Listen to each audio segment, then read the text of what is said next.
E olha, só em 2022, até o mês de setembro, mais de 100 processos foram abertos por trabalhadores brasileiros com o termo gordofobia. Exatamente, gente. E por conta disso, então, a gente traz agora uma reportagem, porque esse número já supera o total de ações registradas em 2020. E lidar com esse preconceito por estar acima do peso é um desafio social. Veja na reportagem.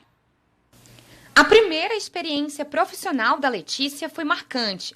Na época, a jornalista foi reprovada em um teste para ingresso em uma instituição militar por estar acima do peso. Eu passei num concurso lá em Brasília, um dos concursos que eu passei, e aí tinha uma prova física, né, que a gente tinha que fazer. E quando eu fui fazer essa prova física, eu já percebi que os instrutores estavam rindo, tipo, dizendo que eu não ia passar de jeito nenhum, porque a gente tinha que fazer uma corrida num determinado tempo e tal, né? Porque era, na época, para um instituto militar. E, no final, apesar de eu ter passado, eu recebi um laudo de que eu não estava apta fisicamente para ocupar aquela vaga.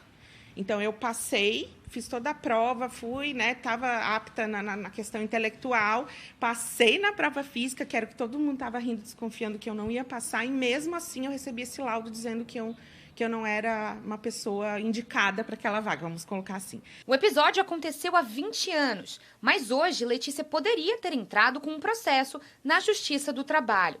Para ajudar pessoas que passaram pelo mesmo que ela, a ativista criou os coletivos Sim, Sou Diva e Desencaixa. Eles acolhem e prestam apoio às vítimas de gordofobia.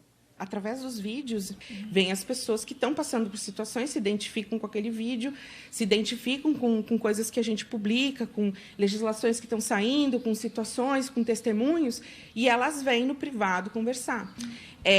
E no coletivo, o Desencaixa, no caso, que foi um coletivo criado posteriormente, em 2017, a gente vai nas escolas, vai nas instituições de ensino, quando tem situações pontuais relacionadas à gordofobia, conversa com os jovens, conversa com os estudantes, falando sobre... Abre um debate mesmo, a gente faz rodas de conversa, não só as palestras, né? Não é assim, a gente falando e eles só escutam. Não, a gente quer ouvir as pessoas também. O trabalho de conscientização de Letícia não fica apenas nas redes sociais. Ela e a equipe também visitam escolas em que casos de gordofobia foram identificados.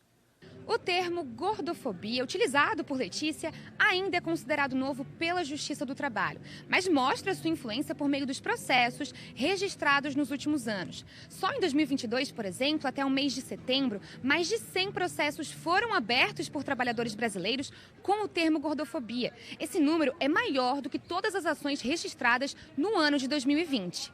Normalmente, a prática desse tipo de preconceito no ambiente de trabalho ela é sutil.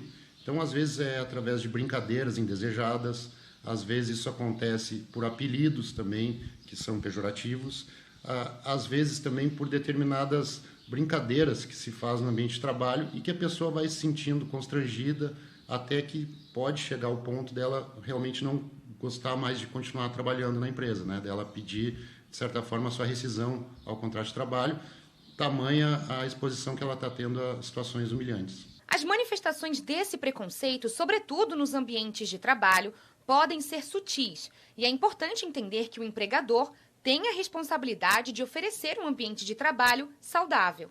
Bom, num primeiro momento, a pessoa ela pode usar os canais de comunicação da empresa para manifestar o seu problema, né? Essa situação que ela está sofrendo.